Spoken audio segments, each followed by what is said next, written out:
ஆண்டவராக இயேசு கிறிஸ்துவின் நாமத்தினாலே மீண்டும் இந்த சண்டே ஸ்பெஷல் வழியாக அவங்களை சந்திப்பதில் ரொம்ப சந்தோஷம். இன்றைக்கி நாம் ஒரு வசனத்தை வாசித்து கர்த்தருடைய வார்த்தைக்கு நிறைய கடந்து போகிறோம். மத்தேயு எழுதின சுவிசேஷம் 24ஆம் அதிகாரம் 25வது வசனம். இதோ முன்னதாக உங்களுக்கு அறிவித்திருக்கிறேன் அப்படிங்கிற வசனத்தில் தான் நாம் பார்க்க போகிறோம். நாம் கண்களை மூடுவோம். சர்வ வல்லமையுள்ள எங்கள் தகப்பனே, இந்த அருமையான நேரத்திற்காக உமக்கு ஸ்தோத்திரம். கூடி வந்து உம்முடைய வசனத்தை ஆராயும்படி நீர் பாராட்டி கொடுத்திருக்கிற தயவுக்காக உமக்கு நன்றி ஆண்டவரே. வேத வாக்கியங்களுக்குள்ளே புதைந்திருக்கிற மகத்துவங்களை, பொக்கிஷங்களை நீர் எங்களுக்கு தந்து கொண்டிருக்கிறதுக்காக உமக்கு ஸ்தோத்திரம் ஆண்டவரே. எங்கள் இருதயங்களை திறக்கத்தக்கதான வார்த்தைகளை தேவனாய் கர்த்தர் எங்களுக்குள்ளே அனுப்பும்படி நாங்கள் ஜெபிக்கிறோம். பரிசுத்த ஆவியானவர் முழு ஆளுகை செய்வீராக, நீர் பேசுவீராக, இடைபடுவீராக.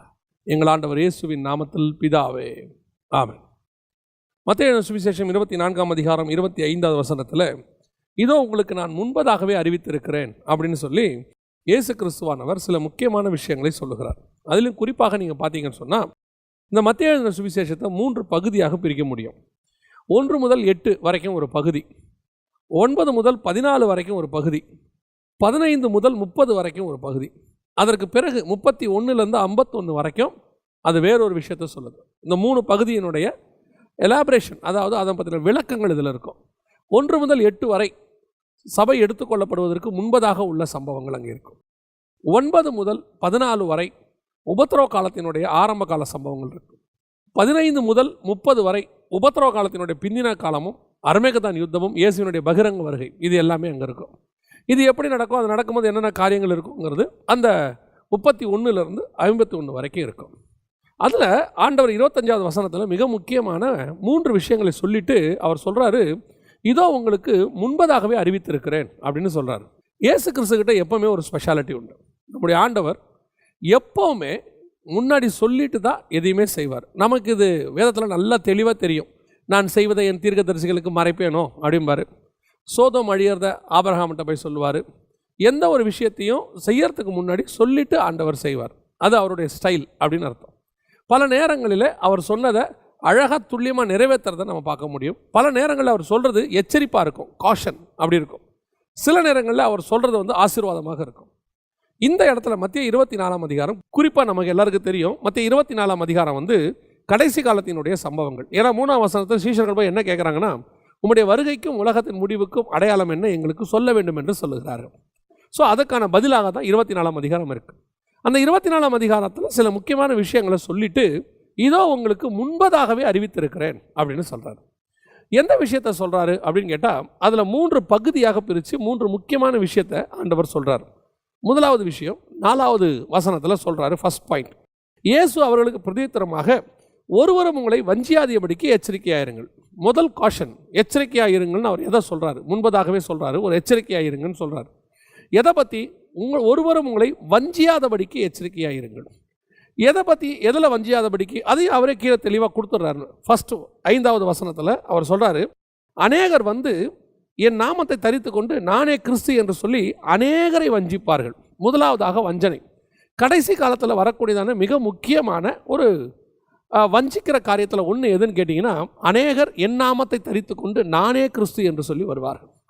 இந்த நானே கிறிஸ்து அப்படின்னு சொல்லி வர்றதுக்கு ஒரு மிக முக்கியமான காரணம் இருக்குது கடைசி காலத்தில். ஏன் அப்படின்னு கேட்டிங்கன்னா, இந்த நானே கிறிஸ்துன்னு வந்தவங்க கிபி 40லேருந்தே இருக்கிறாங்க. நிறைய பேர் அந்த மாதிரி வந்திருக்கிறாங்க. நீங்கள் போய் பார்த்தீங்கன்னு சொன்னால் ஹிஸ்ட்ரியில் நிறைய பேர் நான் தான் கிறிஸ்துன்னு வந்தவங்க நிறைய பேர் இருக்கிறாங்க. ஏன் இப்படிப்பட்டவங்களாம் வராங்க அப்படின்னு கேட்டிங்கன்னா, இது வரப்போகிற ஒருத்தனுடைய முன்னறிவிப்பு.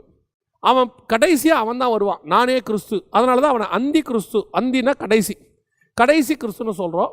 ஆனால் பைபிள் படி ஆன்டி கிரைஸ்ட்னு இங்கிலீஷில் சொல்கிறோம். அதாவது எதிர் கிறிஸ்து. கடைசியாக கிறிஸ்துவை போல ஒருத்தன் வருவான். இப்போது அந்த கிறிஸ்துவை போல அநேகர் வேஷம் தரிச்சுக்கிட்டு வருவாங்க. பைபிளில் ஒரு வசனம் இருக்குது, ஒளியன் வேஷம் தரித்த ஆவி அப்படின்னு இருக்கு. ஒளியன் வேஷம் தரித்த ஆவி அப்படின்னா என்ன அப்படின்னு கேட்டிங்கன்னா, ஒளி என்பது இயேசு சொல்கிறார், நானே உலகத்திற்கு ஒளியாக இருக்கிறேன். அந்த ஒளியினுடைய வேஷம் தரித்த ஆவி கிறிஸ்துவை போலவே வேஷம் தரித்த கிறிஸ்தவர்களைப் போலவே ஆவிக்குரியவர்களைப் போலவே வேஷம் தரிக்கிறது. அதில் பிரதானமானது அந்தி கிறிஸ்து, கிறிஸ்துவை போல வேஷம் தரிக்கிறது.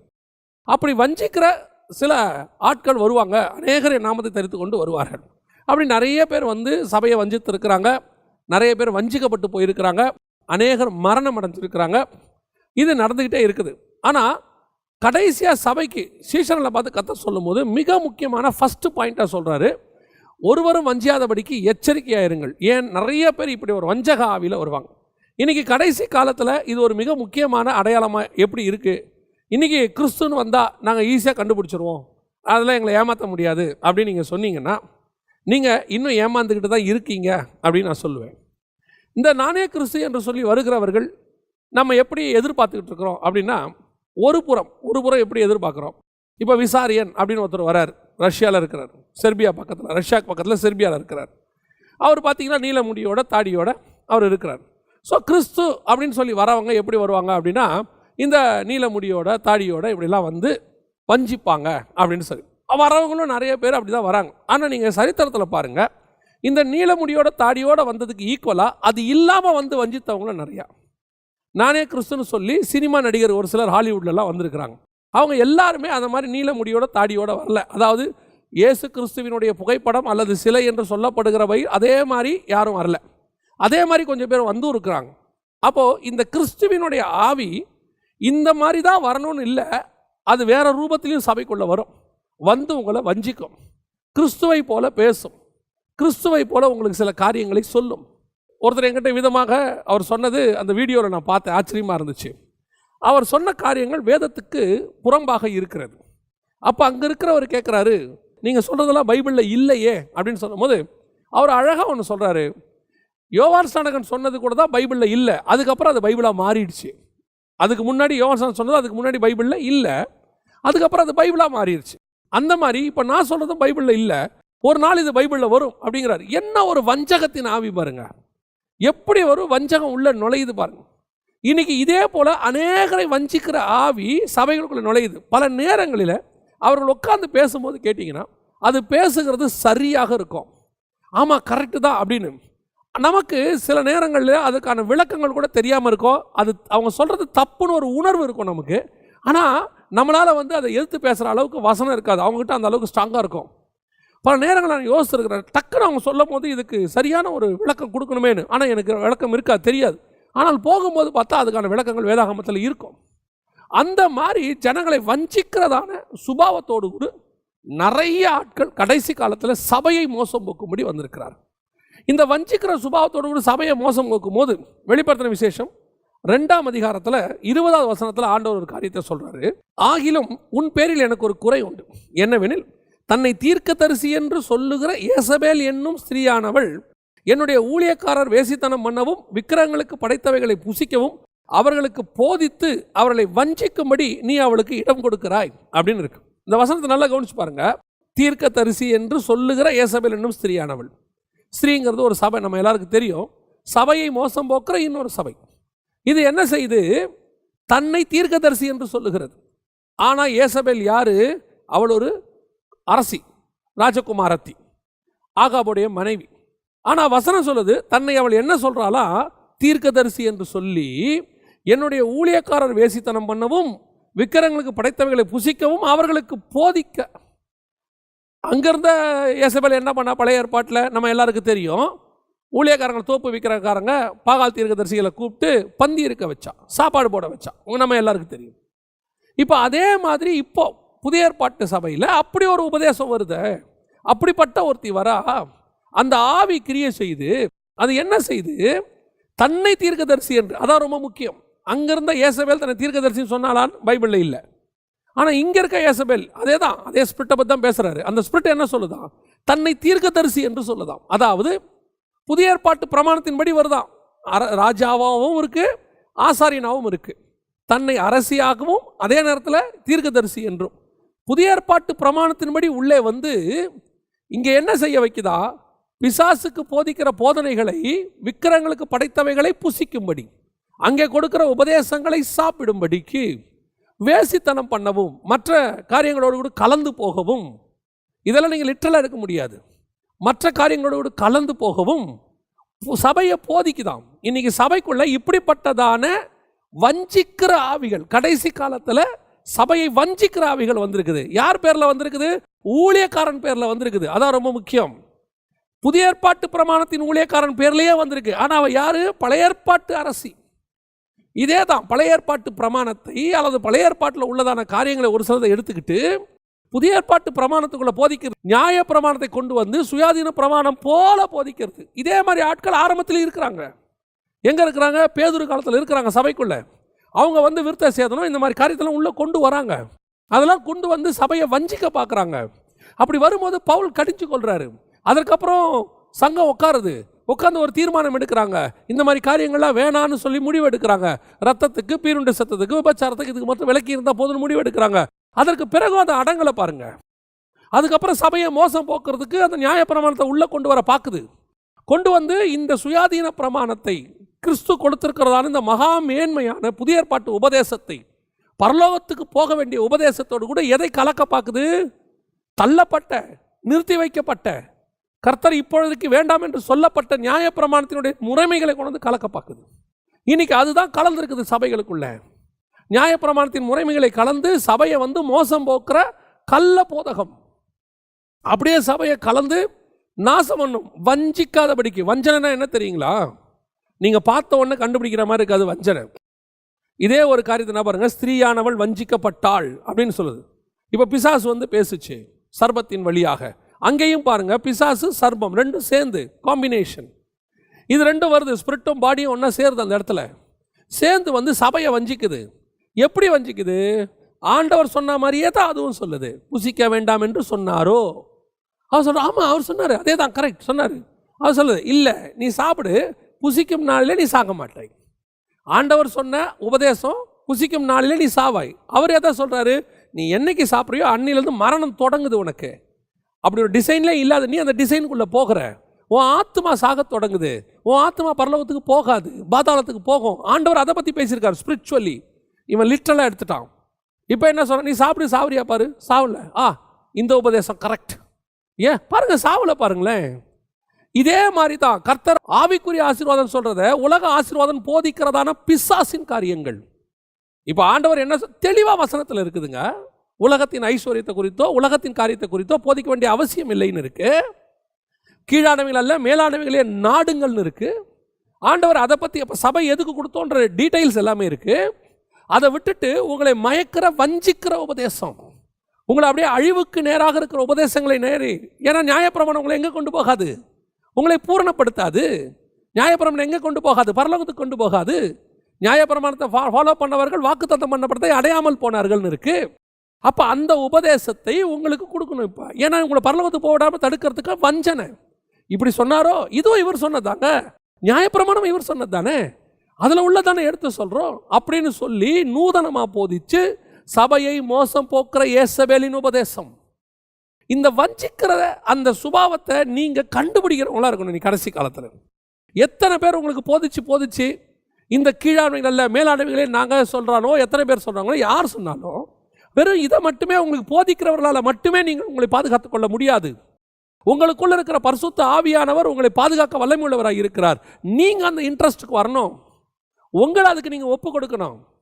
யாராவது போதிப்பாங்க, உடனே நீங்கள் யாராவது ஏதோ ஒரு உபதேசம் சொன்னால் அடுத்து என்ன யோசிக்கிறீங்க? உடனே அவரை கேட்கலாமா, இல்லை இந்த ஊழியக்காரரை கேட்கலாமா, இந்த பைபிள் டீச்சரை கேட்கலாமா? அவரை கேட்டதுக்கு சரியான விளக்கம் கிடைக்கும். உங்கள் எண்ணம் நல்லது. நான் என்ன சொல்கிறது தெரியுமா? எத்தனை நாளைக்கு நீங்கள் இப்படிப்பட்டதான பைபிள் டீச்சர்ஸே டிபெண்ட் பண்ணியிருப்பீங்க? இந்த கள்ள உபதேசங்கள் ஒரு காலகட்டம் வரைக்கும் அப்படியே ஸ்ப்ரெட் ஆகும். அடுத்து அவங்க அதை அடுத்த ஜென்ரேஷன் கொடுத்துட்டு போயிடுறாங்க. இயேசுக்கு விரோதமான கள்ள உபதேசங்கள் இயேசு காலத்தில் ஆரம்பித்து இன்னைய வரைக்கும் இருக்குது பாருங்களேன். முதலாவது சபைக்கு பார்த்து சொல்லும்போது என்ன சொல்கிறார் ஆண்டவர்? நான் வெறுக்கிற நிக்கோலாய் மதஸ்தாருடைய உபதேசத்தை நீயும் வெறுக்கிறாய். ஆனால் ரெண்டாவது சபைக்கு சொல்லும்போது, மூணாவது சபைக்கு சொல்லும்போது என்ன வசனம் சொல்லுது? நிக்கோலாய் மதஸ்தாருடைய உபதேசத்தை ஃபாலோ பண்ணுறவங்க உங்ககிட்ட இருக்கிறாங்க. அப்போ அந்த உபதேசம் அன்னிலேருந்து அப்படியே கிராஸ் ஆகி அடுத்த மூணாவது சபை வரைக்கும் வந்துருச்சு பாருங்க. அப்போ அந்த கள்ள உபதேசத்தை முதல் சபையின் காலத்தில் எதிர்த்தவங்க மூணாவது சபையின் காலத்திலையும் எதிர்க்கிறவங்க இருக்கணும். அஞ்சாவது சபை காலத்தில் எதிர்க்கிறவங்க இருக்கணும். ஏழாவது சபை காலத்தில் இந்த கள்ள உபதேசம் இயேசு வர வரைக்கும் இருக்கும் பூமியில். அப்போ அதை எதிர்க்கிறவர்களும் இயேசு வர வரைக்கும் இருக்கணும். அப்போ நீங்கள் என்ன எதிர்பார்க்குறீங்க? இந்த பைபிள் டீச்சர்கிட்ட கேட்டு நம்ம தெரிஞ்சுக்கலாம். நீங்கள் தெரிஞ்சுக்கிட்டீங்க, சாஃப்ட் ஆகிடுறீங்க. கரெக்டாக பைபிளை பார்த்து சொல்லியிருக்கிறோம், அப்போ சரியாக தான் இருக்கும். ஓகே ரைட், நீங்கள் தப்பிச்சிட்டீங்க. ஆனால் நீங்கள் எத்தனை பேரை காப்பாற்றினீங்க? அதான முக்கியம். நீங்கள் அந்த உபதேசத்தை நீங்கள் படிக்கிறவங்களா இருக்கணும். அந்த கள்ள உபதேசம் வரும்போது அதை உணர்கிறவங்களா நீங்கள் இடத்துக்கு வரணும். அவங்க சொல்லும் போதே நான் உங்களுக்கு சொல்கிறேன், ஒரு கள்ள உபதேசத்தை ஒருத்தவங்ககிட்ட உட்காந்து பேசும்போது அவன் பேச ஆரம்பிக்கும் போதே உனக்குள்ள ஆவியானவன் உணர்த்துவார். அவன் கள்ள உபதேசக்காரன், அவன் பேசுறதுல ஏதோ ஒரு பிரச்சனை இருக்கு, அவன்கிட்ட ஏதோ ஒரு பிரச்சனை இருக்கு அப்படின்னு உணர்த்துவார். நீ அவனை பார்க்க பார்க்க பார்க்க அவன் கூட உட்கார கத்தர அதை வெளிப்படுத்தி கொடுத்துக்கிட்டே இருப்பார். இதுதான் ஸ்பிரிச்சுவல் ஸ்டாண்டர்ட். அந்த ஸ்டாண்டர்டுக்கு நீங்கள் வரணும் பாருங்க. நீங்கள் ஊழியக்காரனையே டிபெண்ட் பண்ணி அவன் சொல்லிட்டு போன பிறகு எத்தனை பேர் வஞ்சிக்கப்படுறோம்? இவ்வளோ 2000 வருஷம் பரிசுத்த ஆவியானவர் ஊற்றப்பட்டாச்சு. இன்னைக்கும் கள்ள உபதேசம் பாருங்க. இப்போ சைனாவில் ஒருத்தன் பிறந்திருக்கிறாரு, கடைசி காலத்திலே கிறிஸ்து மாம்சத்தில் வெளிப்பட்டார், சர்ச் ஆஃப் அல்மைட்டி காட் அப்படின்னு சொல்லி வந்து சைனாவில் ஒரு மாம்சத்தில் இருக்கிறாரு. அந்த வார்த்தை மாம்சமாகி அது இப்போ கடைசி காலத்தில் ஒரு மாம்சத்தில் வந்துட்டாருன்னு சொல்லி அதே வசனங்களை அப்படியே தப்பாக போதிச்சு வாட்ஸ்அப்பில் குரூப் ஆரம்பித்து இன்னைக்கு எத்தனை பேர் அதில் வஞ்சிக்கப்பட்டிருக்கிறாங்க, எத்தனை பேர் போயிட்டாங்க. இன்னைக்கு நிறைய சகோதரர்கள் வாட்ஸ்அப்லையும் நமக்கு மெயிலையும் அனுப்பி, ஐயா இந்த மாதிரி சர்ச் ஆஃப் அல்மைட்டி காட்னு சொல்லி வந்திருக்குது, சைனாவில் ஆரிஜின், சைனாவில் பேன் பண்ணிட்டாங்க, அவங்க அப்படியே பரவி இந்தியாவுக்குள்ளே வந்திருக்கிறாங்க, இவ்வளோ பேர் வஞ்சிக்கப்பட்டாங்க. ஏன் வஞ்சிக்கப்படுறாங்க? அவங்க வந்தது சரி, அப்படி ஒரு உபதேசம் கொடுக்கறது சரி, கொடுக்கும் போதே சபைக்கு தெரிய வேண்டாமா? அதை வாசிக்கிறவங்களுக்கு. அப்போ இன்னும் சபை எப்படி இருக்குது? வஞ்சிக்குவதற்கு ஏதுவான இடத்தில் தான் இருக்கு. ஆண்டவர் சொல்றாரு, வஞ்சியாதபடிக்கு எச்சரிக்கையாயிருங்கள். நானே கிறிஸ்து என்று அநேகர் இன்னைக்கு வரைக்கும் வந்திருக்கிறாங்க. மாம்சத்தில் இயேசு வெளிப்பட்டார்னு இப்போ சைனால ஒரு சர்ச் வந்திருக்குது. தமிழ்நாட்டில் நிறைய பேர் வஞ்சிக்கப்பட்டு பின்னாடி போயிட்டே இருக்கிறாங்க. ஏங்க இயேசு மாம்சத்தில் எப்படிங்க வெளிப்படுவார்? இது ஒரு சிம்பிள் லாஜிக்கு. ஒரு தடவை மாம்சத்தில் வெளிப்பட்டார், அவர் அதுக்கப்புறம் மேகம் இதில் நீங்கள் காணும்படி எப்படி எடுத்துக்கொள்ளப்பட்டாரோ அப்படியே மேகங்கள் மேல் வருவார். அப்போஸ்தலர் நடவடிக்கைகள் 1ஆம் அதிகாரத்தில் இருக்குதே, இவ்வளோ தெளிவாக இருக்குது. சகரியா 14 இருக்குது, அவர் ஒலிவமலையின் மேல் வந்து இறங்குவார்னு இருக்குது. சைனாவில் வந்திருக்கிறான்னு சொல்லும் போது கேட்கக்கூடியதான அந்த உணர்வில்லாத இருதயம், அதற்குள்ளே நீங்கள் எப்படி வஞ்சிக்கப்பட்டு போனீர்கள்? இதை படிக்க கூடவா உங்களுக்கு உணர்வு இல்லாமல் போயிருச்சு?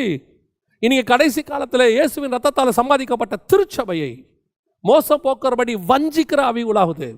இன்னைக்கு சபை மேய்ப்பர்கள் தயவு செய்து, அல்லது போதகர்கள், டீச்சர்ஸ், இந்த மாதிரி காரியங்களில் கொஞ்சம் கவனிங்க. கடைசி காலம், ஆடுகள் திருடப்படுகிறது, அநேக கள்ள ஓநாய்கள் உள்ளே புகுந்து கொண்டு இருக்கிறது. கொஞ்ச காலம் இந்த மாதிரி ஆட்கள்லாம் வந்துக்கிட்டே இருந்தாங்க. அதற்கு பிறகு கொஞ்சம் பேர் கொரியாலேருந்து வந்தாங்க. அவங்க வந்து பைபிள் ஸ்டடி எடுக்கிறேன்னு சொல்லி கொஞ்சம் பேரை வஞ்சித்துட்டு போனாங்க. அதற்கு பிறகு கொஞ்சம் பேர் வந்துட்டு ஹீப்ரு வழியாக வந்தாங்க உள்ள, அவங்க வந்து கொஞ்சம் பேரை வஞ்சித்துட்டு போனாங்க. இப்போ சைனாலேருந்து கொஞ்சம் பேர் வந்திருக்கிறாங்க. கமாலியல் சொல்கிறாரு அப்போஸ்தலர் நடவடிக்கைகளில், இது தானாய் தோன்றி இருக்குமானால் தானாலே மறந்து போகும். உண்மைதான், தானாக மறைஞ்சிரும். அதுக்குள்ளே எத்தனை ஆடு நாசமாகுது பாருங்களேன், எத்தனை ஆடுகள் ஓநாய்களுக்கு இரையாய் மாறுகிறது. அப்போ உட்காந்து பேசும்போதே உங்களுக்கு உணர்வு வர வேண்டாமா? கர்த்தர் சொல்கிறாரு, வஞ்சியாதபடிக்கு எச்சரிக்கையாகிருங்க. யார் வந்து எந்த உபதேசம் சொன்னாலும், நீங்கள் படித்த இந்த உபதேசம் உங்களை ஒரு திருச்சபையில், ஆவிக்குரிய திருச்சபையில் சேர்த்து 10 வருஷம் 20 வருஷம் உங்களை வளர்த்து உங்களை கர்த்தருடைய போதனைக்குள்ளே வச்சு எவ்வளோ அழகாக கொண்டு வந்திருக்கிறாங்க. எப்படி ஒரே நாளில் மாறி போகிறீர்கள்? அதான் பவுல் கேட்குறாரு, அதற்குள்ளாகவா நீங்கள் மாறி போனீர்கள்? அதற்குள்ளாக உங்களை வஞ்சித்தவன் யார்? அதற்குள்ளாக இந்த சுவிசேஷத்தை விட்டு போவதற்கு உங்களுக்கு எப்படி மனம் வந்ததுன்னு கேட்குறாரு. இன்னைக்கு அதுதான் கடைசி காலத்தில் நடக்கிற அநியாயம். சபைக்குள்ளே வந்து நான் தீர்க்கதரிசின்னு சொல்லி எத்தனை பேர் ஜனங்களை நல்ல சபையில் போத கொடுக்குறாங்க, வசனம் கேட்டுக்கிட்டே இருக்குது. திடீர்னு யார் ஒருத்தருக்குள்ளாவது எங்கே இருந்தாவது இந்த மாதிரி கள்ள உபதேசம் உள்ளே வந்துடுது. அது வந்து சபைக்குள்ளே அப்படியே கொஞ்சம் கொஞ்சமாக கிரியை செய்து நான் தீர்க்கதரிசின்னு சொல்லி ஏசபேல் என்னும் அந்த தீர்க்கதரிசியானவள் சபையை மோசம் போக்குற மாதிரி சபைக்குள்ளே வந்து சபையிலேருந்து 10 ஆத்மாவை கூட்டிகிட்டு போய் தனியாக சர்ச்சை ஆரம்பிச்சிடுது. அந்த சபையிலேருந்து 10 பேர் போதுங்க பாரு. அதுதான் ஆச்சரியம். அவ்வளோ உபதேசத்தில் வளர்ந்தவங்க இப்படி ஒரு வஞ்சிக்கிற ஆவிக்கு தங்களை செவி சாய்க்கிறாங்களே. நான் எப்பவுமே சொல்வேன், இது ஒரு வகையில் கர்த்தருடைய அனுமதி. எத்தனை கலை நம்ம சபையில் இருக்குதுங்கிறது தெரியும். நான் என்ன விரும்புகிறேன், அந்த கலையே இல்லாமல் இருந்தால் நல்லா இருக்குமே. எல்லாமே கர்த்தருடைய வசனத்துக்குள்ளே வளர்க்கப்பட்ட நல்லா இருக்குமே. கலைகளாக போனவர்கள் கூட ஆத்துமாக்கள் தானே, இவர்களும் போய்விட்டார்களே, எப்படி 10 பேர் போயிட்டாங்களே, அப்படி நம்ம யோசிக்கணும். கடைசி காலத்தில் இப்படிப்பட்டவர்கள் உங்கள் வீடுகளுக்குள்ளே வருவார்கள். வெளிநாடுகளில் இருக்கிறீங்க, செய்தி கேட்குறீங்க, ரொம்ப நல்லது.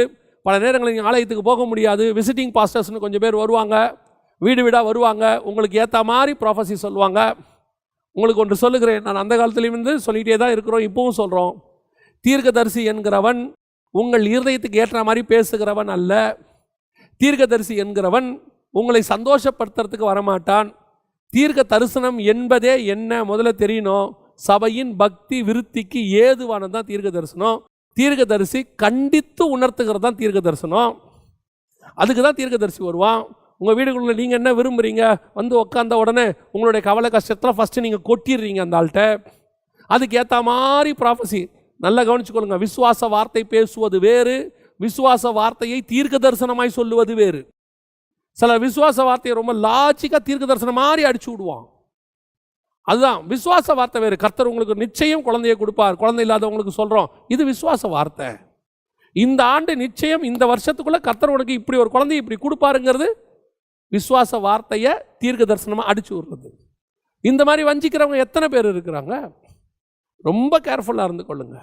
இன்னைக்கு கடைசி காலத்தில் இப்படி வஞ்சிக்கிற ஏசபேலுடைய உபதேசங்கள் நிறைய, கள்ள உபதேசம் நிறைய வந்துக்கிட்டே இருக்குது. அதுவும் கடைசி காலத்தில் எவனை விழுங்கலாமோ என்று பிசாசு வகை தேடி சுற்றி திரிகிறான்.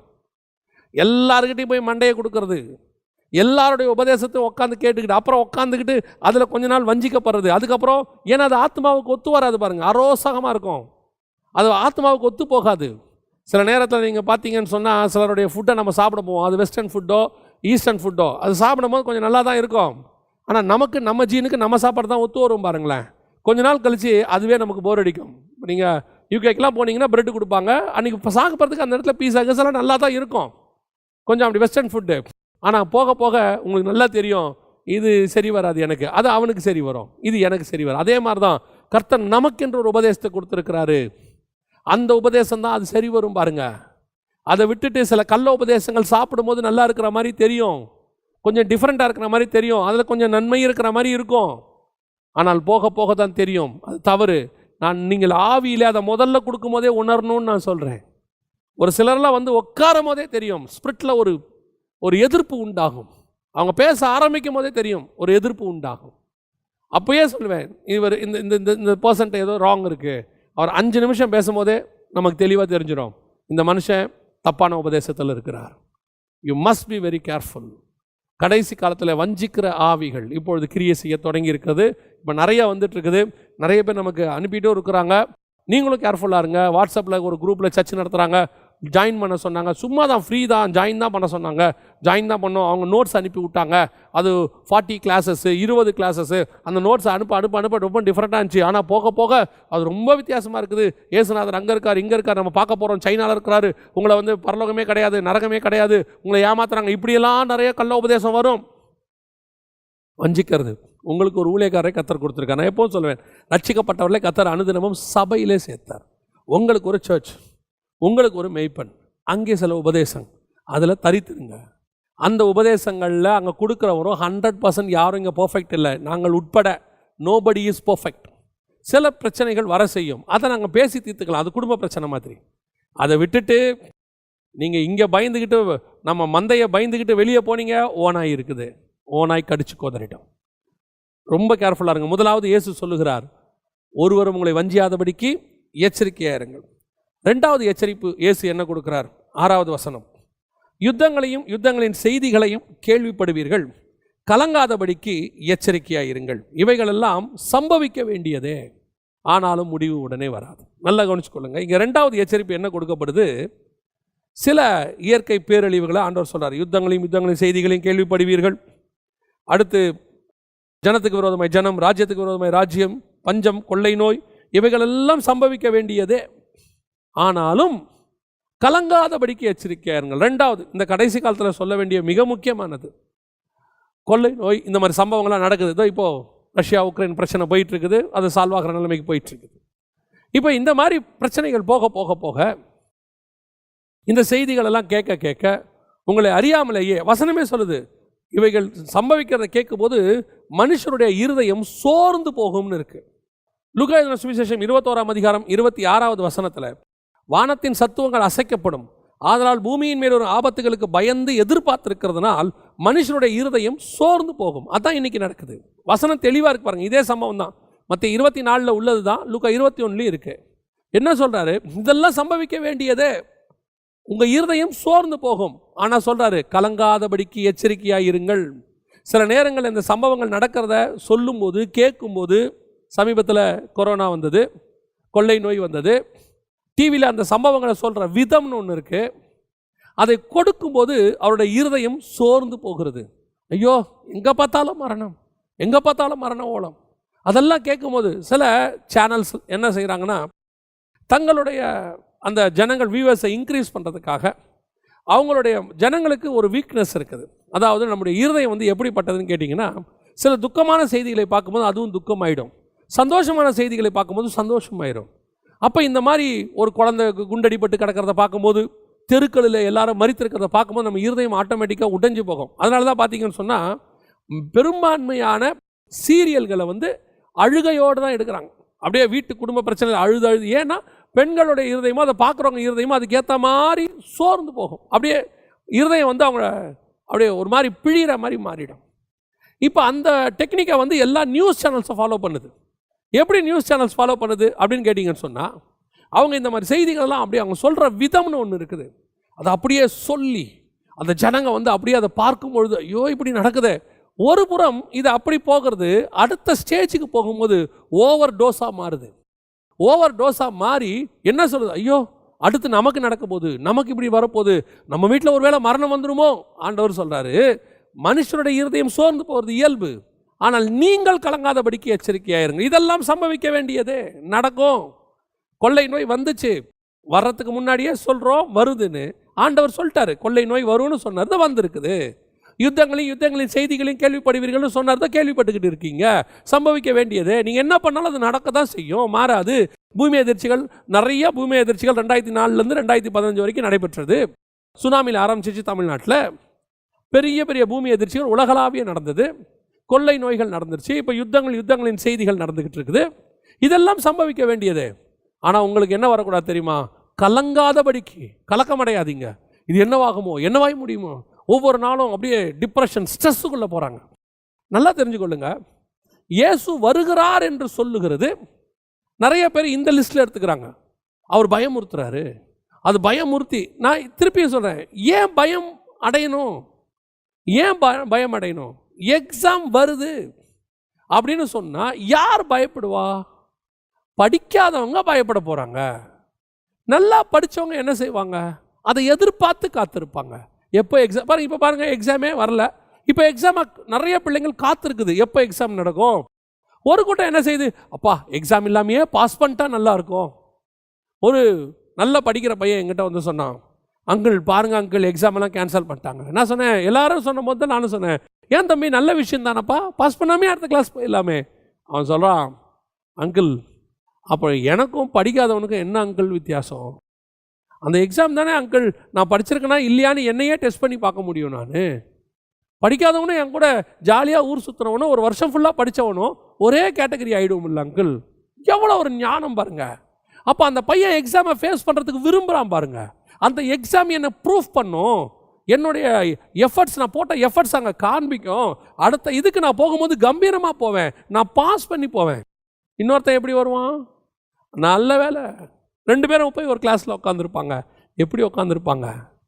இவன் சொல்லுவான், ஒன்றும் படிக்கல. இப்போ உனக்கு எனக்கு என்ன பெரிய வித்தியாசம்? உளுந்து படித்த ஒரு வருஷம் என்ன பிரயோஜனம் பாரு, 2 பேரையும் பாஸ் பண்ணி விட்டாங்க அப்படிம்பான். படித்தவனுக்கு எவ்வளோ வருத்தமாக இருக்குன்னு தெரியுமா? அதே தான் வருகைங்கிறது ஒரு எக்ஸாம், ஒரு டெஸ்ட். காத்திருந்தவனுக்கும் காத்திருக்காதவனுக்கும் வித்தியாசம். உண்மை உள்ள சபைக்கும் உண்மை இல்லாத சபைக்கும் ஒரு வித்தியாசம். அப்போ இதெல்லாம் நடக்கும்போது இந்த அடையாளங்கள், உங்களுடைய வருகைக்கு அடையாளங்கள் என்னன்னு கேட்டபோது ஆண்டவர் சொல்கிறாரு, கொள்ளை நோய்கள், யுத்தங்களின் செய்திகளையும் கேள்விப்படுவீர்கள். ஜனத்துக்கு விரோதமாய் ஜனம், ராஜ்யத்துக்கு விரோதமாய் ராஜ்யம், எல்லாத்தையும் சொல்லும்போது ஒருத்தன் இதெல்லாம் பார்க்கும்போது எப்படி விரும்புவான் தெரியுமா? இயேசு சொன்ன இதெல்லாம் நடக்குது, இயேசு நிச்சயம் வந்துடுவார், நான் இன்னும் ரெடி ஆகணும். இது ஆயத்தத்துக்கான ஒரு வழி தானே. இதில் பயமுறுத்துறதுக்கு என்ன இருக்குது? ஏன் கலங்கணும்? இதெல்லாம் உலகத்தில் நடக்கும். நகரங்கள் எல்லாம் இடிக்கப்பட்டு போகுது, ஜனங்கள் அகதியாக போகிறாங்க, இது வருத்தத்துக்குரிய செய்தி. ஆனால் நீ ஏன் கலங்குற? அவங்களுக்காக பரிதவிக்கணும், அவங்களுக்காக ஜெபம் பண்ணணும், முடிஞ்சால் அவங்களுக்கு உதவி செய்யணும், அதெல்லாம் ஓகே. நீ ஏன் பயப்படுற? உனக்கு ஏன் பயம் வருது? எப்போ ஆண்டவர் எனக்கு ஒரு காரியம் சொல்லி கொடுத்தார், கர்த்தர் நியமித்திருக்கிற நாளளவும் உன்னை இந்த பூமியிலேருந்து வேற யாராலையும் எடுக்கவே முடியாது. கர்த்தர் உன்னை நியமிச்சிட்டாரா, உனக்குன்னு ஒரு டேட்டை ஃபிக்ஸ் பண்ணிட்டாரா, அந்த டேட் வரைக்கும் உன்னை யாரும் எடுக்க முடியாது. அப்படி இருக்கும்போது உங்களுக்கு ஏன் அந்த பயம் வருது? தைரியமாக இருக்கணும். சரி, மரணமே இருக்கட்டுமே. பழைய ஏற்பாட்டில் தாங்க மரண பயம் இருக்குது. ஏன்னா புதிய ஏற்பாட்டில் மரணம் ஜெயமாய் விழுங்கப்பட்டதுன்னு இருக்குது. இந்த மரணத்தை புதிய ஏற்பாட்டு சபை நம்ம எப்படி ஃபேஸ் பண்ண போகிறோம்? மரணத்தை நாம் ப்ரொமோஷனாக ஃபேஸ் பண்ணணும். மரணத்தை இழப்பாக ஃபேஸ் பண்ணக்கூடாது. இன்றைக்கி நிறைய பேர் மரணத்தை இழப்பாக ஃபேஸ் பண்ணுறாங்க. பழைய ஏற்பாட்டில் ஃபேஸ் பண்ண மாதிரி புறஜாதியார் ஃபேஸ் பண்ணுறாங்க. தேவனை அறியாதவங்க மரணத்தை இழப்பு. அது என்னை விட்டு ஒருத்தர் போயிட்டாரு, இன்றைக்கி வீட்டில் ஒருத்தர் இல்லை. 4000 வருஷத்துக்கு முன்னாடி இருந்த யாருமே இப்போ இல்லையே. 2000 வருஷத்துக்கு முன்னாடி இருந்த யாருமே இப்போ இல்லையே. 1000 வருஷத்துக்கு முன்னாடி இருந்த யாருமே இப்போ இல்லை. 200 வருஷத்துக்கு முன்னாடி இருந்த யாருமே இல்லை. கண்டிப்பாக எல்லாரும் போயிட்டு தான் போகிறாங்க. ஆனால் அது அவங்களுக்கு தான் எங்கள் இழப்பு. நமக்கு இழப்பு இல்லை, எனக்கு ஆதாயம். சாவு எனக்கு ஆதாயம். ஏன் இந்த கலங்குற சுபாவம் வருது? ஏன் எனக்கு அந்த பயம் வருது? ஐயோ நான் செத்துருவேனா, ஐயோ நான் செத்துருவானா? இல்லை, எனக்கு ஒவ்வொரு ப்ரமோஷன் வந்துச்சு. இல்லை, ஊழியத்தில் ஒரு ப்ரொமோஷன் வந்துச்சு. நான் முதல்ல சபைக்குள்ளே வரும்போது, ரட்சிக்கப்பட்டு சபைக்குள்ளே வரும்போது ஒரு ஸ்டாண்டர்டில் இருந்தேன் ஸ்பிரிச்சுவலி. அடுத்த ஒரு ஸ்டாண்டர்டுக்கு நான் வரேன். பைபிளெல்லாம் படித்து எடுத்த உடனே பாஸ்டர் வசனம் சொன்ன உடனே எடுத்து வாசிக்கிற ஒரு ஸ்டாண்டர்டுக்கு வரேன். அதுக்கப்புறம் கொஞ்சம் போக போக சபையில் ஏதோ சின்ன சின்ன ஊழியங்கள் செய்கிற அளவுக்கு நான் ஸ்டாண்டர்டுக்கு வரேன். அடுத்து வரும்போது என்னை நம்பி சபையில் ஒரு ஊழியம் கொடுக்குற அளவுக்கு நான் ஸ்டாண்டர்டுக்கு வரேன். அடுத்து தனியாக ஒரு ஊழியம் செய்கிற அளவுக்கு கர்த்தர் அழைக்கிறார், அழைப்பு கொடுக்குறார், அந்த ஸ்டாண்டர்டுக்கு வரேன். அப்புறம் அந்த ஊழியத்தில் ஒவ்வொரு ஸ்டாண்டர்டுக்கு வரேன். ஒரு பீரியடுக்கு மேலே பரலோகம் முடிவு பண்ணுது, இங்கே ஊழியம் பண்ணது போதும்பா, எங்களுடைய ஹெட் குவார்ட்டர்ஸ் ஒன்று இருக்குது, வா அங்கே ஊழியம் பண்ணலாம், அங்கே போய் நீ அங்கே செய்யலாம் வா அப்படின்னு கூட்டிகிட்டு போகுது. இது ப்ரொமோஷன் தானே. எத்தனை பேரை நம்ம பார்த்துருக்குறோம், இந்தியாவில் நல்லா ஒர்க் பண்ணுற ஸ்டாஃப்ஸை அப்படியே அமெரிக்காவுக்கு விசா போட்டு தூக்கிக்கிறாங்க, அங்கே எடுத்துக்கிறாங்க. அவன் சொல்கிறான் எனக்கு இந்த ஸ்டாஃபை கொடுங்கன்றான். ஏன்? You are work well. நீ ப்ரொமோட் ஆகி போகிறப்பா. அமெரிக்காவுக்கு போகிறதுக்கு மட்டும் சந்தோஷமாக இருக்குது இல்லை? 99% மக்களுக்கு அமெரிக்காவுக்கு கூப்பிட்றாங்க. பேக்கேஜ், சேலரி பேக்கேஜ் மாறும், கிளைமேட் மாறும், எல்லாமே மாறும், லைஃப் ஸ்டைலே வேறு மாதிரி ஆயிரும். ஒரு இந்தியாவிலேருந்து அமெரிக்கா போகும்போதே நீ இவ்வளவு வேரியேஷனை பார்ப்பனா, பூமியிலேருந்து ஹெவனுக்கு நீ ப்ரொமோட் ஆகி போகிற. அப்போ சாவு எப்படி உனக்கு இழப்பாக மாறும்? சாவு எனக்கு ஆதாயங்கிறாரு பவுல். நீ மரணம் என்பது ஒரு கெட்ட வார்த்தையாய் பார்க்கப்பட்டது பழைய ஏற்பாடு வரைக்கும். உண்மை. காரணம், மரணத்திலிருந்து மீட்பு இல்லாது இருந்தது. பரிகரிக்கப்படும் கடைசி சத்ரு மரணம் என்று சொல்லி கர்த்தர் மரணத்தை ஜெயித்தபடியினாலே உனக்கும் எனக்கும் மரணம் ஆதாயமாய் மாறுகிறது. மரணம் அப்படிங்கிற வேர்டை சக்சஸ், நான் முடிச்சிட்டேன். பாருங்க எவ்வளோ அழகா சொல்றாரு. தானியேலை பார்த்து ஆண்டவர் சொல்ற வார்த்தையை பாருங்க. நீயோ போய் இளைப்பாரி கொண்டு போய் டேக் ரெஸ்ட். ஏன்? இந்த பூமியில பார்த்து வேலை போதும்பா, நீ ஃபினிஷ் பண்ணிட்ட. அதே புதிய ஏற்பாட்டில் இன்னும் ஒருபடி மேலே போய் பவுல் சொல்றாரு, நான் போகிறதுக்கு ஆசைப்படுறேன்ப்பா, நான் இங்கே பண்ணது போதும், நான் இருந்தால் உங்களுக்கு பிரயோஜனமாக இருக்கட்டுமேனு இருந்துட்டு இருக்கிறேன்ப்பா, விட்டீங்கன்னா நான் போயிடுவேன். எவ்வளோ ஒரு எதிர்பார்ப்பு பாருங்க. அது தாங்க. அப்போ எப்படி பயம் வரும் யோசிச்சு பாருங்க. எசேக்கியாவுக்கு ஏன் பயம் வந்துச்சு? பூமியில் வாழணுன்ற ஆசை. ஐயோ மரணத்தை கண்டு பயம் எசேக்கியாவுக்கு. அதே நேரத்தில் மோசையை பார்த்து சொல்கிறார், பிஸ்காவின் கொடுமுடிக்கு ஏறு, எல்லாத்தையும் பாரு, நீ வயசாகி போச்சு, நான் உன்னை எடுக்க போகிறேன். மோசே கதர்னாரா?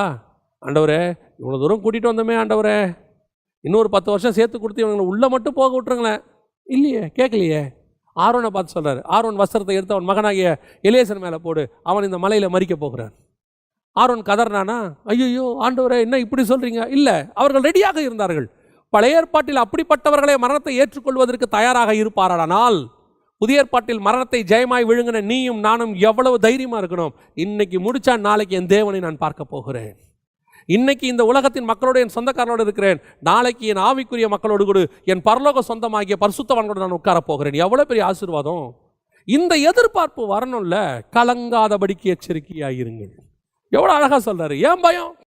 பூமி எதிர்ச்சி நடக்கட்டும், கொள்ளை நோய் வரட்டும், கொள்ளை நோயில் தப்பிச்சா நான் சுவிசேஷம் சொல்லுவேன், கொள்ளை நோயில் நான் மறிச்சா பரலோகத்தில் போய் இளைப்பாருவேன். இருந்தாலும் எனக்கு சந்தோஷம், போனாலும் சந்தோஷம். இந்த தாட் வரணும். 80 ஆனாலும் என்ன வர மாட்டேங்குது, ஆசை விட மாட்டேங்குது. எப்படியாவது பேரங்கல்யாணத்தையாவது பார்த்துடணும். ஒரு காலத்தில் என்ன சொன்னாங்க, இந்த பசங்களை எப்படியாவது கரையேற்றி விட்டுட்டா போதுங்க, அதுகளுக்கு ஒரு வாழ்க்கை அமைச்சு கொடுத்துட்டா போதும், அதுக்கப்புறம் நான் நிம்மதியாக கண்ணை மூடுவேன். கரெக்டாக வாழ்க்கையை அமைச்சு கொடுக்கும்போது சொன்னாங்க, இந்த பேர பிள்ளைகளை 1-2 பார்த்து அதுங்க என் மடியில் வச்சு விளையாடிட்டா போதும், அதுக்கு பிறகு நிம்மதியாக கண்ணு மூடுவேன்.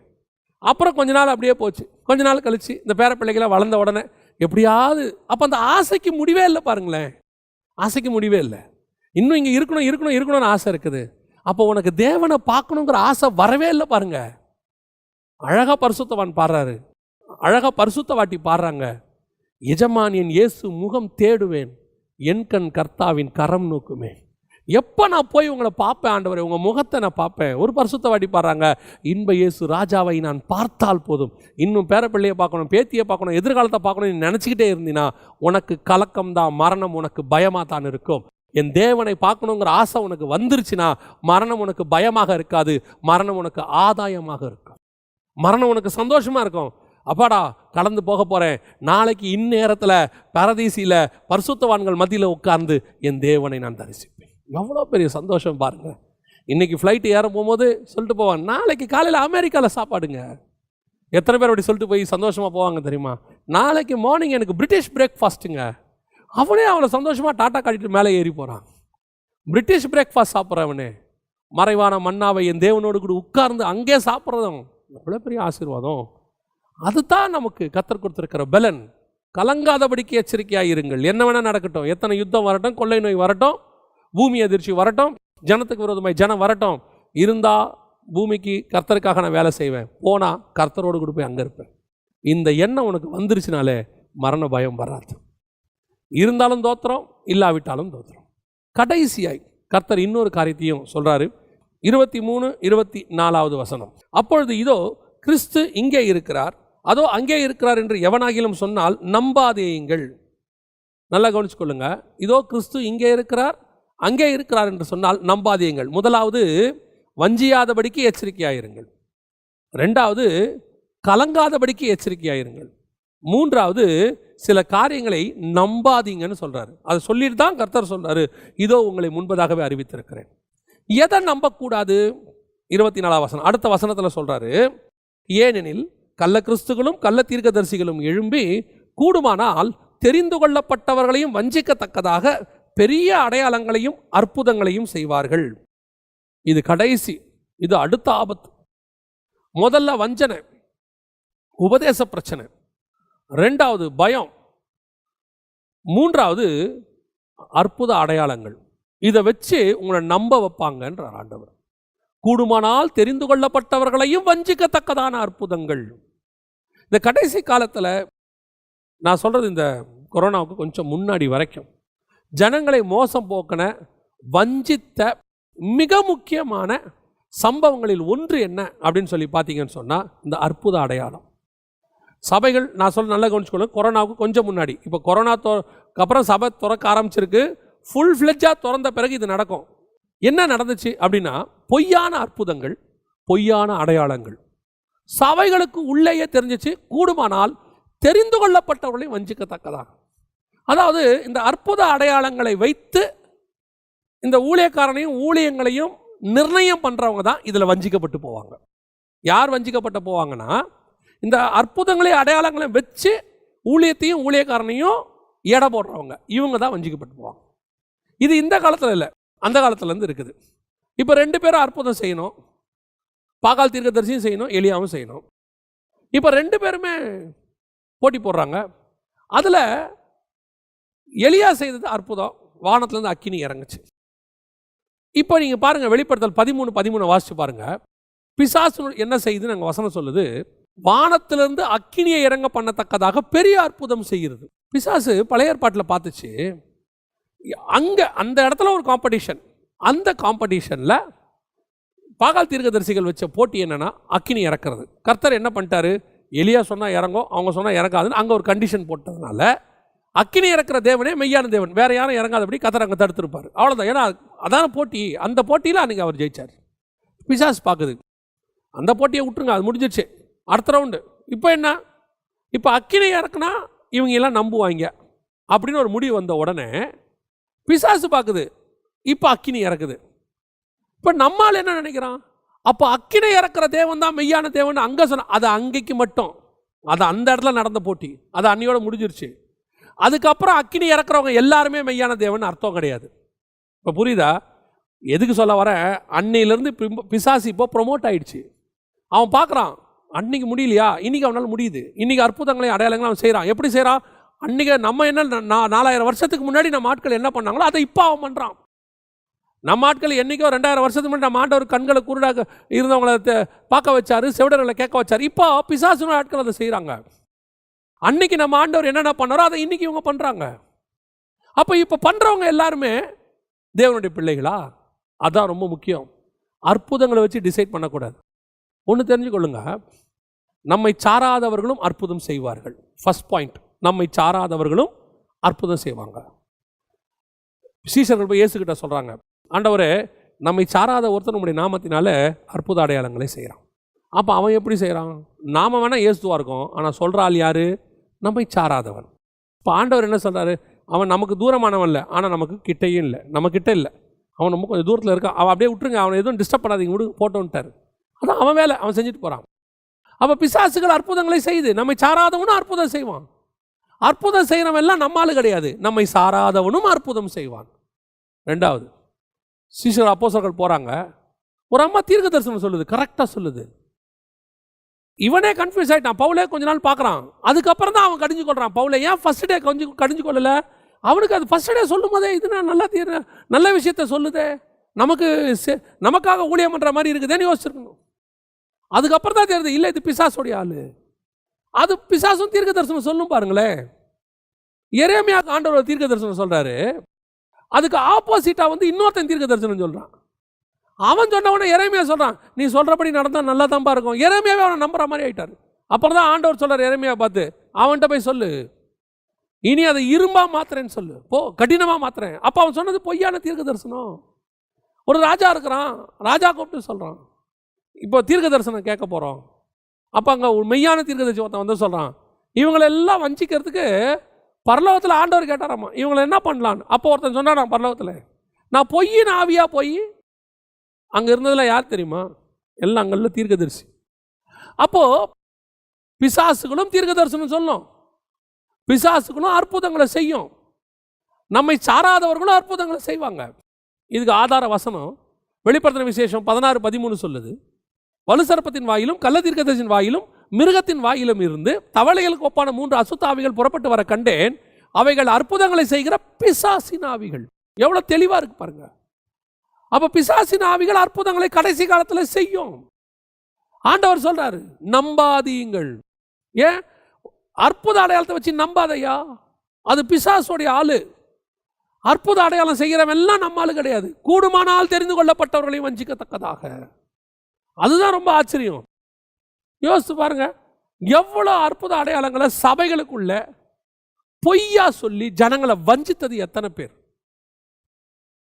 இது ஒரு ஃபர்ஸ்ட் பாயிண்ட். ரெண்டாவது, நம்ம ஆட்கள் கொஞ்சம் பேரே அப்படி செய்வாங்க, அதான் அதை விட ரொம்ப முக்கியம். இப்போ இவங்கெல்லாம் நம்மை சாராதவர்கள், பிசாசினுடைய ஆவிகள். இப்போ நம்மை சாராத ஒருத்தர் அப்படி வருவான், நமக்குள்ள இருக்கிற ஒரு ஆள் அப்படி வருவான், வந்து கூடுமானால் தெரிந்து கொள்ளப்பட்டவர்களையும் வஞ்சிக்கத்தக்கதாக வருவான். உபாகமத்தின் புஸ்தகம் 13ஆம் அதிகாரம் 1, 2, 3 வாசித்து பாருங்க. உங்களுக்குள்ளே ஒரு தீர்க்கதரிசி ஆகிலும் சொப்பனக்காரன் ஆகிலும் எழும்பி நீங்கள் அறியாத தேவனை சேவிப்போம் வாருங்கள் என்று சொல்லி குறிப்பாய் ஒரு அடையாளத்தை சொன்னாலும் அந்த சொப்பனக்காரனாகிலும் தீர்க்கதரிசியாகிலும் சொன்னதை நம்பாதீங்கள். எதுக்கு?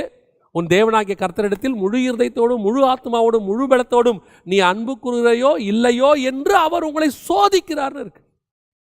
ரெண்டாவது, எப்படி நம்மாலே எழும்புவான். இது வரைக்கும் சொன்னதெல்லாம் பிசாசுடைய ஆட்கள், வெளி ஆட்கள். அவன் செய்வான் அற்புத அடையாளம்லாம், நம்பக்கூடாது. அவன் நம்ம செய்கிற மாதிரியே செய்வான். நம்ம ஆண்டவருக்கு கண்களுக்கு திறந்த மாதிரி அவனும் திறப்பான். குருடர்கள் கேட்ட செவிடர்கள் கேட்ட மாதிரி அவனும் கேட்க வைப்பான். அற்புத அடையாளங்களால மட்டுமே அவன் நம்மால்னு அர்த்தம் இல்லை. இது ஃபர்ஸ்ட் பாயிண்ட்.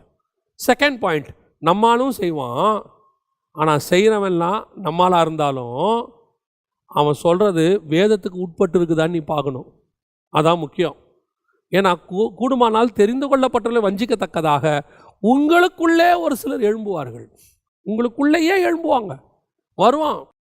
அவன் சொல்கிறதெல்லாம் அபத்தமாக இருக்கும். இன்னைக்கு கடைசி காலத்தில் ஜனங்களை மோசம் போக்கும்படி, ஜனங்களை ஏமாற்றும்படி இப்படிப்பட்டவர்கள் எழும்பி இருக்கிறார்கள். இன்னும் கொஞ்சம் பேர் பர்ஸில் பணம் வருது. எப்படி வரும்? ஏங்க 5000 பேருக்கு அங்கே சாப்பாடு கொடுக்கணும். அந்த இடத்துல வந்து சீசர்கள் கேட்குறாங்க, ஆண்டவரே இவங்களுக்குலாம் சாப்பாடு கொடுக்கணும். கர்த்தர் சொல்ல, நீங்களே கொடு. அவன் சொல்கிறான் எங்ககிட்ட ஒன்றும் இல்லை. அப்போ ஆண்டவர் என்ன செய்யணும்?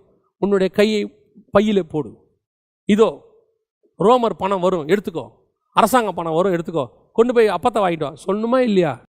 இன்னைக்கு பர்ஸில் பணம் வரும்னு சொல்கிற ஆண்டவர் அன்னைக்கு நீடு 200 வெள்ளி பணம் ஆகும்னு அவனே சொல்கிறான். 200 பணம் ஆகுங்க. 200 பணம் இருந்தால் தாங்க இத்தனை 1000 பேருக்கு சோறு போட முடியும். 5000 புருஷர், அவர் மனைவி, பிள்ளைகள், கிட்டத்தட்ட 25,000 பேர்கிட்ட இருந்திருக்கணும் நியாயமாக பார்த்தா. இவ்வளோ பேருக்கு சாப்பாடு போடணும்னா 200 பணம் வேணுங்க. அன்னைக்கு நீடு பாருங்க. இன்னைக்கு பர்ஸில் பணம் வருதுங்கிறானே, அதெல்லாம் யாருக்கு வருது? நீடு உள்ளவனுக்கு வருதா? வர்றது 20 ரூபா வருது. இது என்னத்தை அவனுடைய நீடை வந்து சரி பண்ண போகுது? இன்னொருத்தர் சொல்கிறாரு அக்கௌண்ட்டில் பணம் வருது. எப்படி வந்துச்சு? எனக்கு 3 வருஷத்துக்கு முன்னாடி க்ளோஸ் ஆன அக்கௌண்ட்லேருந்து வந்திருக்கு. ஏங்க க்ளோஸ் பண்ண அக்கௌண்ட்டில் பணத்தை போட்டு என்னங்க பண்ணுவீங்க? இன்னைக்கு ஜனங்கள் அறிவின்மையால் சங்காரமாகிறார்கள். விசுவாசத்துக்கு நேர்மறையாய் பேசி உன்னை வஞ்சிக்கிற கூட்டம். கர்த்தர் சொல்றார், இப்படிப்பட்ட அற்புதங்களை நம்பாத. இதுக்கென்று சில கள்ள சாட்சிகளை உருவாக்குவார்கள். வந்து 10 பேர் மேடையில் சொல்லுவான், ஆமா வந்துச்சேம்பான். நம்பாதீங்கள். உன் தேவைகளை சந்திக்கிற பரலோகம் 20 ரூபாய்க்கும் 200 ரூபாய்க்கும் சீப்பாக வேலை பார்க்குற பரலோகம் கிடையாது. சர்வ வல்லமை உள்ள தேவன். அவர் ஆசீர்வாதத்தை கொடுக்கும்போது இப்படி கொடுக்க மாட்டார். வானத்தின் பலகனியை திறந்து எப்படி கொடுக்கணும்னு கர்த்தருக்கு உனக்கு தெரியும். வெறும் காசை கொடுத்து ரூபா நோட்டை யோசிச்சுப்பார். ரூபா நோட்டை அடிக்கணும்னா பரலோகம் ரூபா நோட்டை அடிக்குமா? ரிசர்வ் பேங்க் ஆஃப் இந்தியான்னு போட்டு அடிக்குமா? பரலோகம் அடித்தா அது கள்ள நோட்டு இல்லையா? அந்த நோட்டில் கவர்னர் கையெழுத்து போட வேண்டாமா? அந்த கையெழுத்தை பரலோகத்தில் யாராவது போட்டால் அது போர்ஜரி கையெழுத்து இல்லையா? கொஞ்சம் கூட அறிவு வேண்டாமா? இன்னைக்கு நிறைய பேர் சொல்கிறோம், இல்லை அப்படி இல்லை, அது வேற எங்கேருந்தாவது எடுத்து வச்சு அது திருட்டு பணம்.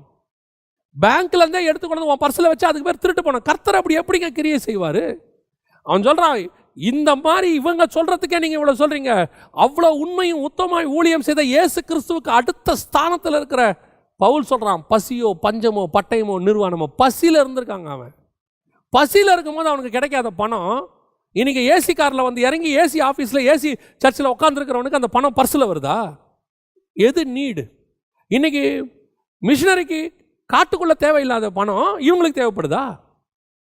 கூடுமானால் தெரிந்து கொள்ளப்பட்டவர்களையும் வஞ்சிக்கிறவர்கள். நான் இவரும் இதை மட்டும் சொல்ல, இந்த மாதிரி அற்புத அடையாளங்கள் உங்களை ஏமாத்துகிறவர்கள் வருவார்கள். இனிமே நிறையா வரும். ஏன்னா 2 வருஷம் சபை மூடி இருந்துச்சு. இனி இந்த ஜனங்களை எப்படியாவது இந்த ஓநாய்கள் கவ்வறதுக்கு வரும். இந்த மாதிரி அற்புத அடையாளங்களை அநேகம் சொல்லுவாங்க. அப்படின்னா வேதத்துக்கு ஒத்து வராத ஒவ்வொராத எத்தனையோ அற்புத அடையாளங்களை சொல்வார்கள். பி கேர்ஃபுல், ரொம்ப கேர்ஃபுல்லாக இருங்க. நம்பாதீங்க. கர்த்தர் உன்னை சோதிக்கிறார்னு வசனம் சொல்லுது உபாகமம் 13. உன்னை சோதிக்கிறார். நீ வஞ்சிக்கப்பட்டு போன உன்னை மீட்க முடியாது. ஏன்? பைபிளில் தெளிவாக இருக்குது எப்போ அற்புதம் நடக்கும். வசனம் தெளிவாக இருக்குது. அற்புதங்களினாலும் அடையாளங்களினாலும் தம்முடைய வசனத்தை உறுதிப்படுத்தினார். அற்புத அடையாளம் வசனத்தை உறுதிப்படுத்துறதுக்கு தான் அற்புத அடையாளம், வேற எதுக்கும் இல்லை. இயேசு செய்த ஒவ்வொரு அற்புதத்துக்கு பின்னாடியும் ஒரு வசனத்தினுடைய ஆதாரம் உண்டு, ஒரு தீர்க்க தரிசன நிறைவேறுதல் உண்டு, பரலோகத்தினுடைய ஒரு திட்டம் உண்டு. இயேசு எதையுமே சும்மா செய்யலை. இயேசு செஞ்ச ஒவ்வொன்றுத்துக்கு பின்னாடியும் ஒரு ப்ரூஃப் உண்டு. கர்த்தர் செஞ்சதுக்கு ஒரு காரணம் உண்டு. வெறும் சும்மா பார்வையற்றவங்களை அவர் பார்வை கொண்டு வரல, சும்மா மரித்தோரை உயிரோடு கூட எழுப்பலை, விளையாட்டுக்கு மேஜிக் பண்ணி காட்டல. கொஞ்சம் பேர் மேஜிக் பண்ணி காட்டுறான் பாருங்க, தண்ணி திராட்சை ரசமாய் மாறுகிறது. அன்னைக்கு நீடு இருந்துச்சு. கானாவூர் கல்யாணத்துக்கு பின்னாடி ஹெவனுடைய பிளான் இருந்துச்சு. நாட் ஒன்லி மிராக்கிள், அவனுக்கு தேவையானது திராட்சை ரசம் மட்டுமல்ல, அங்கே பிரமாணம் போய் புதிய பிரமாணம் வருகிறது என்பதை கல்யாண வீட்டில் வைத்து ஆட்டுக்குட்டியானவர் கல்யாணத்து வரைக்கும் அந்த பிரமாணம் ஆரம்பிக்குதுங்கிறத அங்கே கர்த்தர் ஆரம்பிக்கிறார். ஒவ்வொரு மிராக்களுக்கு பின்னாடியும் கர்த்தருக்கு ஒரு ஹெவன்லி பிளான் உண்டு. நீ சும்மா அந்த மிராக்களை மேஜிக் மாதிரி சபையில் செய்கிறவங்கள பார்த்து ஏமாறாத. மேடையில் சொல்லப்படுகிற எல்லா அற்புதங்களும் சாட்சிகளும் உண்மையானவைகளும் அல்ல. கர்த்தர் உனக்கு செஞ்சார்னா அது உனக்கே உன் வீட்டில் உனக்கு செய்வார் ஆண்டவர் அற்புதம். ஏன்னா நீ அற்புதத்தை பெறுகிறவன் அல்ல, நீ அற்புதத்தை செய்கிறவன். விசுவாசிக்கிறவர்களால் நடக்கிற அடையாளங்கள் அவன. நீ ஏன் அற்புதத்தை செய்ய வேண்டிய ஆளியா? உன்னை கொண்டு கர்த்தர் அநேகருக்கு அற்புதம் செய்யணும். நீ இன்னும் உன்னை அந்த ஸ்பிரிச்சுவலி உன்னை ஹேண்டிகேப்ட் ஆக்கி வச்சிருக்கிறான். எழும்பு, முதல்ல நல்லா ஜெபம் பண்ணு. இனி அற்புதத்துக்கு பின்னாடி ஓடாத. அற்புதம் எனக்கு தேவையில்லை, நான் அற்புதத்தை செய்வேன்னு சொல்லு. உனக்கே உன் மூலமாய் கர்த்தர் அநேகரை உயிர்ப்பிப்பார். அப்படிப்பட்ட இடத்துக்கு கர்த்தர் உன்னை வச்சிருக்கிறார். ஆண்டவர் 3 முக்கியமான காரியங்களை சொல்லுகிறார். முதலாவது, நீங்கள் வஞ்சியாதபடிக்கு எச்சரிக்கையாயிருங்கள். 2வது, கலங்காதபடிக்கு எச்சரிக்கையாயிருங்கள். 3வது, பொய்யான அற்புத அடையாளங்களை கண்டு நம்பாதிருங்கள். நான் கடைசியாக சொல்லி முடிக்கிறேன். அந்திகிறிஸ்துவை குறித்து வேதம் சொல்லுகிறது, அந்த அக்கிரமக்காரனுடைய வருகை சாத்தானுடைய செயலின்படி சகல வல்லமையோடும் அடையாளங்களோடும் பொய்யான அற்புதங்களோடு கூட இருக்கும்.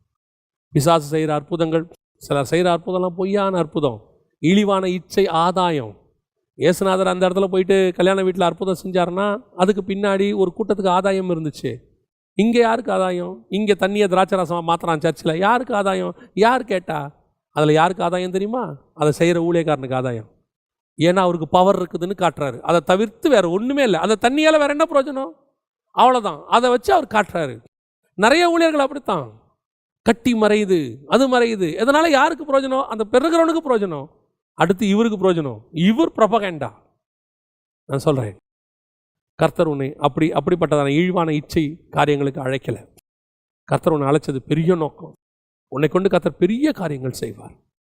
முதலாவதாக, எந்த ஒரு காரியத்தை குறித்தும் வஞ்சிக்காதபடிக்கு எச்சரிக்கையாக இருங்க, உபதேசங்களை குறித்தும். ரெண்டாவது, பயப்படாதீங்க, கலங்காதபடிக்கு பயப்படாதீங்க. எது பயம்? நல்லா தெரிஞ்சுக்கொள்ளுங்க, பயம் ஒரு விதமான பாவம். வெளிப்படுத்தின விசேஷம் சொல்லுது 21ஆம் அதிகாரத்தில், பயம் ஒரு பாவம்னு சொல்லுது. அக்கினி கலந்த கண்ணாடி கடலில் போகிறவங்க யாருன்னு கேட்டிங்கன்னா இந்த பயப்படுகிறவங்க லிஸ்ட்டில் இருக்கு. கர்த்தருக்கேற்ற பயம் மட்டும்தான் இருக்கணும். உலகத்தை பற்றி எந்த பயமும் நமக்கு வேணாம். எதிர்காலத்தை பற்றின பயம் தேவையில்லை. இன்னைக்கு நடத்தினவர் என் எதிர்காலத்தையும் நடத்துவார். பிள்ளைகளை பற்றின பயம் தேவையில்லை. என்னை நடத்தினவர் என் பிள்ளைகளையும் நடத்துவார்.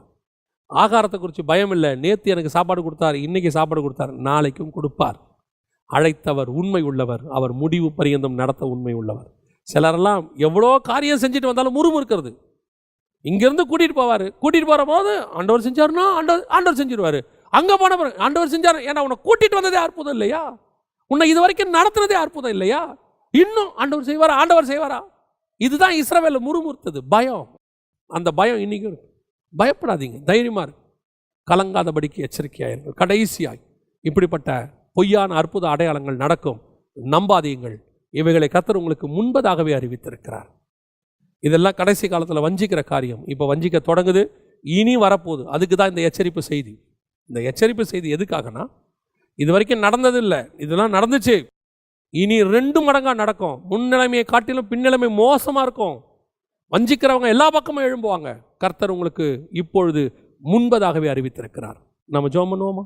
சர்வ வல்லமையுள்ள எங்கள் தகப்பனே, அருமையான நேரத்திற்காக உமக்கு ஸ்தோத்திரம். உடைய மகிமையுள்ள கரத்தில் தாழ்த்துகிறோம் ஆண்டவரே. கள்ள உபதேசங்களுக்கு எங்களை விலக்கி பாதுகாத்துக் கொள்ளுங்கப்பா. மந்தையை தப்ப விடாத ஓநாய்கள் வரும் என்று சொன்னீர் ஆண்டவரே. அந்த ஓநாய்களுக்கு எங்களை விலக்கி பாதுகாத்துக் கொள்ளுங்க. எங்கள் பிள்ளைகளை விலக்கி பாதுகாத்துக் கொள்ளுங்க. எங்கள் சபையை விலக்கி பாதுகாத்துக் கொள்ளுங்கப்பா. எங்கள் சபையில் இருக்கிற ஆடுகளில் ஒன்று கூட இந்த ஓநாய்களுக்கு இரையாகாதபடி, பலியாகாதபடி ஆண்டவரே வசன வேலி அடைச்சு பாதுகாத்துக் கொள்ளுங்க. நீங்கள் சொன்னீங்களே ஆண்டவரே, என் தோட்டத்தை நான் வேலி அடைத்து பாதுகாத்துக் கொள்வேன்னு சொல்லி, ஆண்டவரே எங்கள் சபைகளை வேலி அடைத்து பாதுகாத்துக் கொள்ளுங்க.